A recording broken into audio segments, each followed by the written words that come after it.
The human body is really, really failing in almost every way. I want to live to be thousands of years old. I don't want to die. I don't understand why anybody would.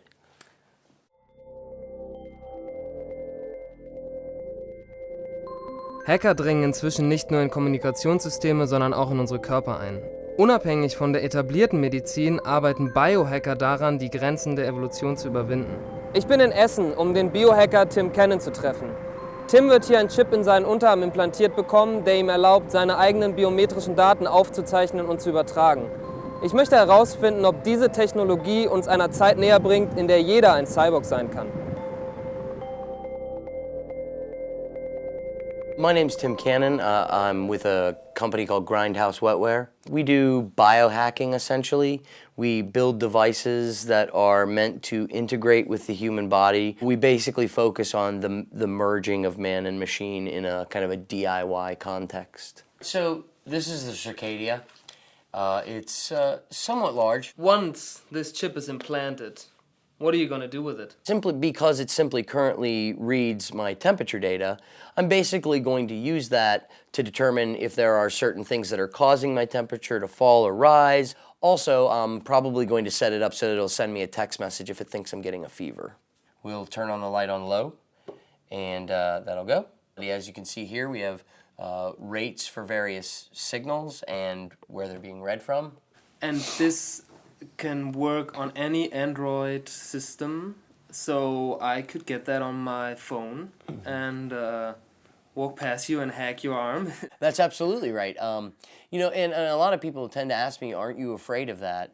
I'm not really afraid of that. I'm a hacker. I'm doing this. This is very fun, and it's meant to capture people's imagination. Tell me about the procedure. What's going to happen is I have this tattoo here, and I'm going to receive an incision here on the tattoo.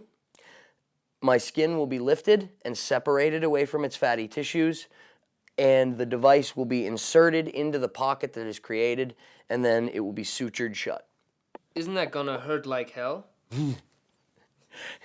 Yeah, it is. It's really, really gonna hurt. We are not going to be using any anesthetic. I have to do the whole thing, as they say in the piercing and body mod community. I got to do it raw dog. So here we go. This is going right in my arm. Tim und ich machten uns auf den Weg zur Body Modification Konferenz am Rande der Essener Innenstadt. Dort treffe ich mich mit Steve Harwood, der Tim den Chip einsetzen wird. Als Flash-Engineer führt er seit 20 Jahren Implantationen innerhalb der Szene durch und ist hier eine Legende. How did your whole collaboration with Tim start? How did you meet him? Tim emailed me and asked me about the process of whether or not I could do it. I told him that if the configuration was appropriate, it was possible.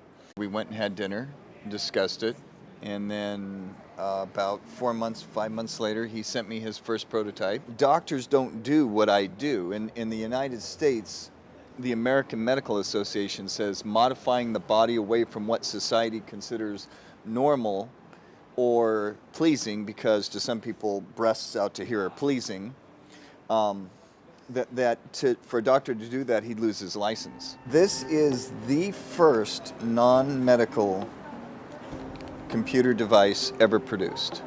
When we put this in, it will make history. Das, was Steve und Tim hier machen, mag auf den ersten Blick gar nicht so spektakulär wirken, aber mit ihrem Do-it-yourself-Ansatz sind sie viel radikaler als alles, was gemeinhin als Science-Fiction durchgeht. Tim bekommt jetzt gerade den Chip implantiert. Die einzigen, die bei diesem Eingriff dabei sind, sind Tim, Steve und Steves Assistentin. Ich bin gespannt, ob sie am Ende das Ergebnis bekommen werden, worauf sie so lange hingearbeitet haben. Ich wollte Tim direkt nach der Operation treffen und warte auf ihn in der Lobby seines Hotels. Hey, man. Hey, how's it going? Well, how's it going with you? How did it go? It went well. It went well. A lot of pain. You know, a lot of grunting. A lot of. You know, Shit. It's pretty large. That is big. Yeah, as we expected. You know, that sort of thing. You know, obviously you got some wrinkling in the skin. If you can take a look over on the side, it's pinched there, but it's closed. It's good. You know, it's working. So, want to see? Sure. Demonstrate that thing. All right, let's see here. Let me get this. And Let's see. All right, connect to device. Make sure this connects. And connected. So let's go ahead and we'll turn on the light.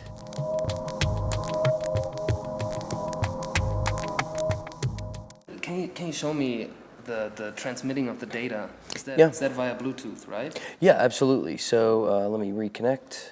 There's some data for you. Wow. And that's, so one more. Bam. That's So- amazing. Right What now, data have you got in? right now there's a temperature, but as you can see, it's blank because there's actually an interval.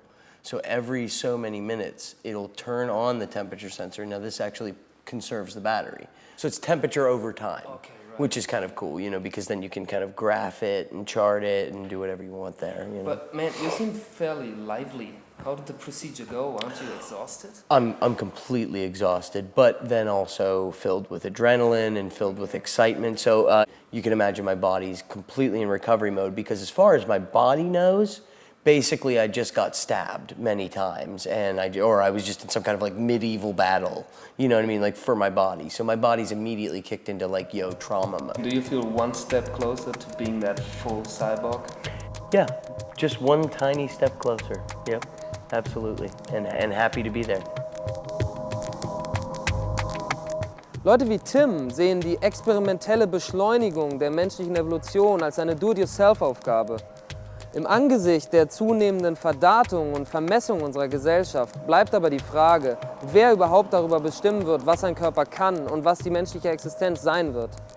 Medical industry really truly believes that it is unethical to attempt to supersede your limitations. How mad is this? I would like to improve a lot of those inefficiencies. I think that that's the best course of action for preserving conscious thought in this universe.